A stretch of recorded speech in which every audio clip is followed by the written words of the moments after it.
Hello, this is Top Gun Stalls, and today I'm going to be showing you how to make a simple wooden roller coaster layout in NoLimits 2. To start, I'm going to make sure I have wooden roller coasters selected. First, I'm going to place the first few vertices down where the station is going to be. Then I'm going to use the type separator to specify where the station will be, making sure the station is selected under section type. I'm going to switch to back view when making the lift hill because that's makes it a lot easier. Out of the station, I am going to make a little dip going into the lift hill. When starting the lift hill angle, make sure the G-forces aren't too high.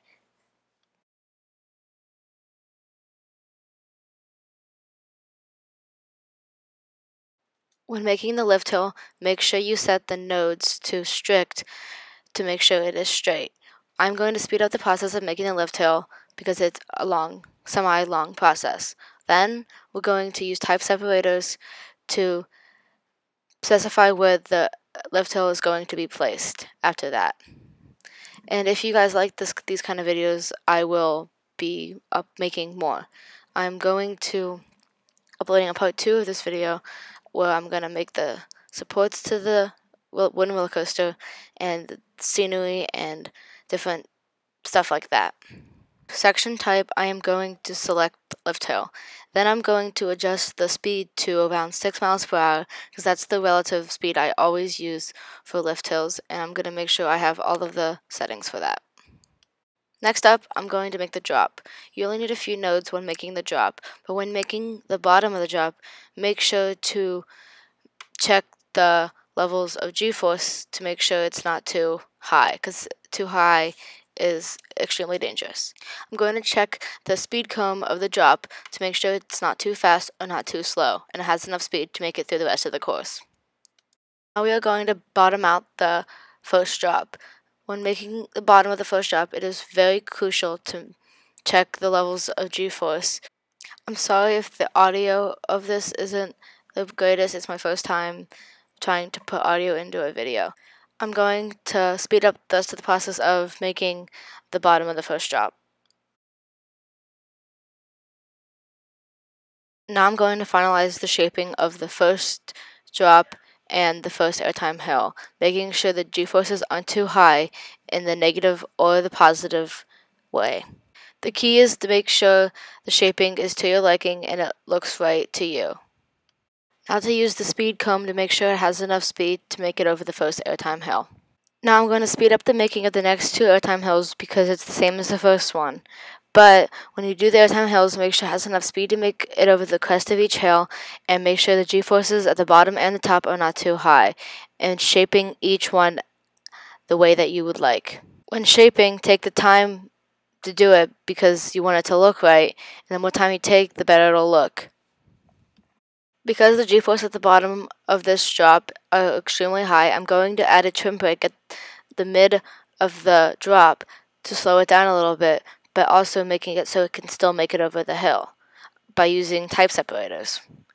Slowing it down by like 5, 6, 7, 8 miles an hour, maybe 10. Continuing to do more shaping with the bottom of this drop.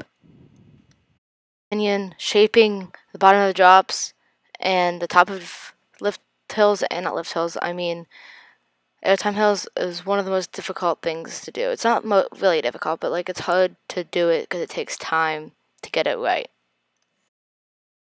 Throughout the entire video, I'm going to be cutting out and speeding up the process of shaping because shaping takes a lot of time, and I really don't want to show all of that because the video will be like an hour and a half long. But next up, we're going to add a little dip going into a brake run, which will drop into a bank turn to go back to the station. So we're going to add type separators right around there to slow the coaster down, and I'm going to add a block brake so it'll come to a complete stop, which will allow another train to be placed at this section. I'm going to cut out all the process of editing the different speeds and stuff of the brake run and the coloring of the track and adding another train in. Once I finish shaping the drop after the brake run, I'm going to put in a transport section that will propel the train forward to make the overbank turn, which will bring it into the second half of the ride that is going back toward the station. Right here, I use speed comb to make sure it has enough speed to make it, and so it's easier for me to edit the angles of the slight drop, and it's easier for me to shape it. On Instagram, I've been hearing and seeing a lot of stuff, people saying that Planet Coaster is better than NoLimits because Planet Coaster is more easier to understand and easier to get the hang of, and NoLimits is more complicated. But I think NoLimits is better because NoLimits is more realistic and it's more closer to the actual design process of a roller coaster. And since I want to design roller coasters when I get older and get a job, I think this is better. If you just want to do it for fun, then yeah, Planet Coaster is better. I'm planning on investing in Planet Coaster just so I can have a better comparison of the two, and when I get some money. But as of now, I only play NoLimits. When making the turnaround, it doesn't matter whether the lateral G-forces are really high, because when we add in banking, that will eliminate the high lateral G's. But when you do make it, make sure you shape it so it looks like the letter C, but backwards. Now switch into perspective view so we can do the actual banking of it. When you do banking, add roll points all around. Do about one on each curve, one in the middle, directly in the middle of the turn, and then one on each side of the turn that goes into it. And then before the turn, put a roll point right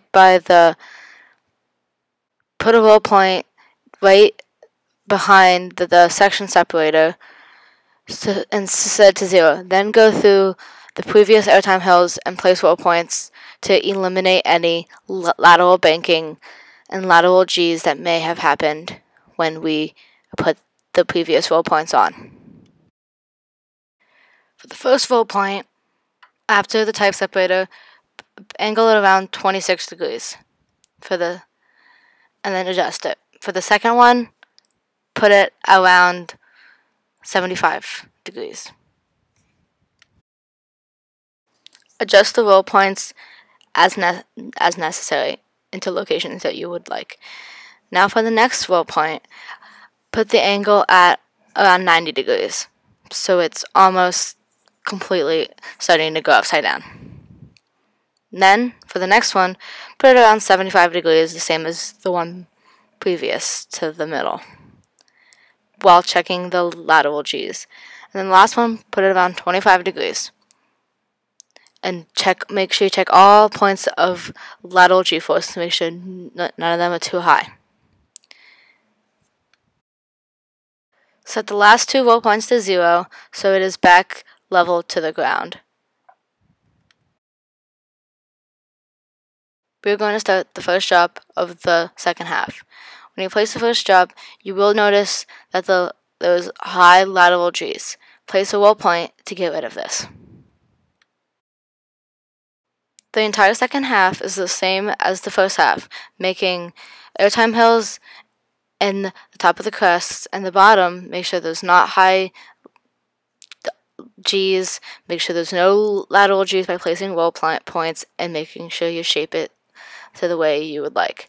So now I'm going to speed up the process because it took a long time for me to do this. It took about 20 minutes, so I'm going to speed up the process. But before I do that, I'm going to explain something. At the top, before you go down to the drop, you are going to place, or I will, another section with section points to add a turn brake to slow it down after the bank so it won't be racing through the second half at really high speeds, because we don't want that. We want it to gradually slow down. Now I'm going to make a slight hill going into a trim break, which will go into a series of various twists and turns. It's just going to be like a normal break run, but it's just a trim break. It's like the other ones that we have made. I'm going to speed this up. When making the twists and turns, I'm going to put it in top view so I can see, and just do a few nodes, slight angles, not too steep of lateral turns, just a few. Now, in order to fix the high lateral G's and high G forces in general, I'm going to place roll points at the top of the hill going into the twists, as well as lowering the banking, not the banking, the angle of the hill going into it. Now I'm going to raise the elevation of the twists and turns, and then once I do that, I'm going to place roll points at the locations which I'm going to bank it. When doing the banking for the twists and turns, I would bank it at each round part around 30-45 degrees. At each part transitioning into it, 15 to 20 degrees. But so the first one would be 15 to 20. Next one's going to be 40 to 45-ish. Then it's going to go the opposite direction, go negative 15, and then negative 45 or negative 25 for the first one, and then negative 45. Repeating. Now for any last adjustments that are leading into the final break run. Adjusting any speed, any G-forces, anything. Now for the final brake run. I'd recommend putting the speed of the brake at about 8 miles per hour and have it set to go to a complete stop, and then afterwards put a transport device that will bring it into the station. That's just what I recommend. And for the transport device, I'd put it around 6, 7, 8 miles per hour, so it doesn't get any lateral G's and we don't have to do any banking at the end. When making the turn that leads into the final end of the ride and that leads into the station, do it the same way as we did the last turn around. It's the exact same thing, just on a lower level and without banking. Once all final adjustments of the ride are done, before putting in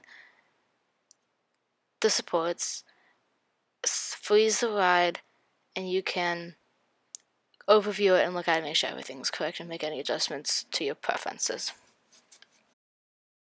I will be uploading part 2 of this video. I'll be doing the supports, final POV, and any scenery. I'll be uploading that anytime, any day, as soon as I can, because these videos take a long time to edit.